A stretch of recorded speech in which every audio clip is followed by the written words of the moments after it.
All new at 10, fallen Officer Craig Lehner's high school principal shares memories of an American hero.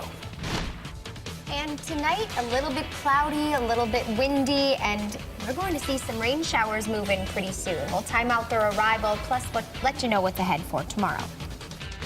And the scene is finally clear after a dangerous hazmat situation in Niagara Falls. We will update you on the businesses that closed and when they should all reopen. Live in high definition, this is Western New York's news leader. Now, News 4 at 10. He taught every one of us, including myself, what it means to serve. The Akron community is mourning the loss of Buffalo Police K-9 officer and diver Craig Lehner. He graduated from Akron High School in 2001. Good evening, everyone. The high school principal will be among the thousands of people attending Officer Lehner's funeral tomorrow in Buffalo at the KeyBank Center. News 4's Callan Gray joins us live with the principal's memories of the fallen American hero. Callan?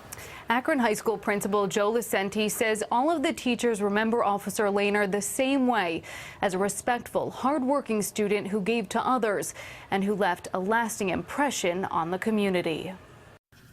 Looking back at the 2001 Akron High School yearbook, Principal Joe Licenti shows us how many lives Officer Craig Lehner touched as a teenager. We were a better school because of Craig, and I think Buffalo and Western New York was better because he was part of those who serve, and he will be missed. He says Officer Lehner was a football player and ran track. He played the saxophone in the concert band and was willing to get to school an hour early some days to rehearse with the jazz band. His senior quote and final message to his classmates before graduation was always try your best, words his principal says he lived by. Dependable, absolutely steady. The one word you hear from everyone that's still here that knew him is he indeed commanded respect. He earned respect. Principal Licenti says he felt a special connection to Lehner. He started in Akron in 1997, Lehner's freshman year. Now, 20 years later, he will attend his student's funeral. 4 student council officers will accompany him. Meanwhile, at the school, there will be a moment of silence. Principal Licenti says he hopes Officer Lehner's legacy will inspire his students to live their lives giving to others. He taught every one of us, including myself, what it means to serve, that we are called to be men and women for others, not just ourselves. We were lucky. We were lucky to have a Craig, and we should be thankful for that. To honor Officer Lehner and show support to his family and all law enforcement, everyone in the district will wear blue on Wednesday. Reporting in the newsroom, Callan Gray, News 4. I want to be a K-9 officer when I grow up. Just like Officer Craig Lehner? Yes. That young boy was among the hundreds of people who showed up for the second day of visitation for Officer Craig Lehner. That boy's name is Cash. He's only 6 years old and he's from Cheektowaga. His mom says he's wanted to be a police officer for pretty much his entire life. In fact, he's already gone through 4 uniforms, each one stitched by his mom and grandmother. Cash showed up to today's visitation in Hamburg with a stuffed puppy who he says was his K-9. It's clear Officer Lehner had an impact on him even at the age of 6. I thought he should kind of see how important and special policemen are and what they do and how pay our respects, and he really wanted to come and be a part of it. Why do you want to be a police officer? Because I like helping people. Now, Mom says Cash wears the uniform all the time at home, and now he will honor and remember Officer Lehner whenever he puts it on, thanks to the new stickers and badges he was given as he walked through the line at the funeral home today. Officer Craig Lehner's service again will be tomorrow morning at 10 o'clock at the KeyBank Center. The public is welcome. Several roads around the arena will be closed tomorrow starting at 6 o'clock in the morning. Then starting at 8:30 in the morning, Lakeshore Road in Hamburg will be closed as the funeral procession moves from Lakeside Memorial Funeral Home to Buffalo. After the service, there will be a procession from the arena to Forest Lawn Cemetery. We have all of this information on the road closures on our website, WIVB.com, and we will be carrying the memorial service live on Channel 4. A lot of people, Kaylee, are wondering what the weather is going to be like for tomorrow's service. We're expecting 5,000 to 10,000 officers from all across the country and also from Canada.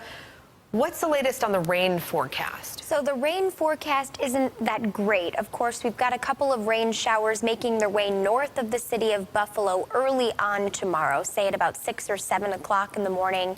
And then unfortunately, because it's a lake effect band, it will shift a little bit further south and likely impact the metro right around that 9 or 10 o'clock hour. So if you do have plans to head out to the service, a rain jacket, probably a good idea.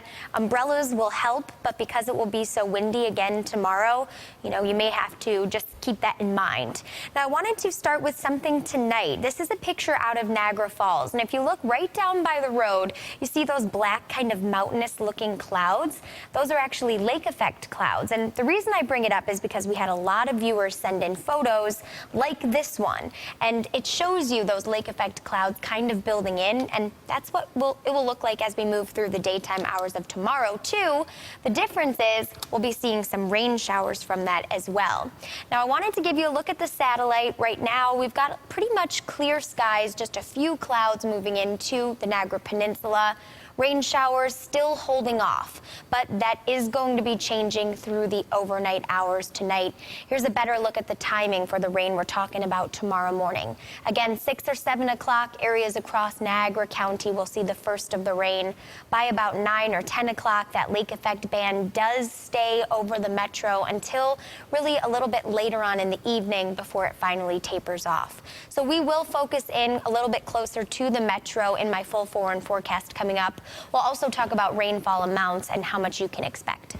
Kaylee, thank you. After more than 20 hours, the scene is clear at the Wegmans in Niagara Falls after a tractor trailer carrying an extremely flammable, dangerous gas hit a pole, crashing over. Now, the hazmat situation led to several road and business closures and forced neighbors in the area to stay inside. Some also had to evacuate. News 4's Rachel Bonjovi has the latest from the scene. After more than 20 hours on site, crews have finally cleared the hazmat situation here in the Wegmans parking lot, and all operations in the town are back to normal. I do want to back up to last night when this all started. We do know around 10 last night, a tractor trailer carrying liquid hydrogen was trying to turn around in the Wegmans parking lot when it hit the base of a light pole. One of the lines on the truck broke and hydrogen started leaking from the truck. Crews were on scene trying to stop that leak, repressurize the tank, and load the hydrogen into another tanker. Now, hydrogen is flammable and can be explosive, so crews had to be very cautious. We're told the transfer of that material was successful. The damaged tank will be taken to another site for a final cleaning. Officials say they're working with the truck driver and the company to find out what exactly happened in the parking lot. We're told there are no environmental concerns due to the material. Officials say it was a slow process, but a safe one. We've been here 23 hours, almost 24. Nothing's been done expeditiously. We've been following all our safety procedures, all the hazmat safety procedures, and all the manufacturer's recommendations to move this. We were very fortunate to get the material moved from one tanker to the other. Worked very well. The crews working from the company did some phenomenal work, working with all the first responders today. There were dozens of homes nearby that were either evacuated or under a shelter in place. That was lifted after 6 this evening. Now, some of the businesses in the area and in the plaza were shut down. Some did reopen this evening. Most of them will be reopening tomorrow. We do know that Wegmans will open at 7 a.m. And something else important to note is that during this entire situation that lasted over 20 hours, no one was injured. For now, reporting in the town of Niagara, Rachel Bonjovi, News 4. Rachel, thank you. A boil water order in Chautauqua County has been lifted.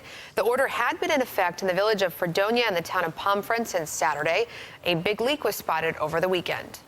Still ahead, all new at 10, what a Buffalo man admitted he did in a motel in Amherst. That's next.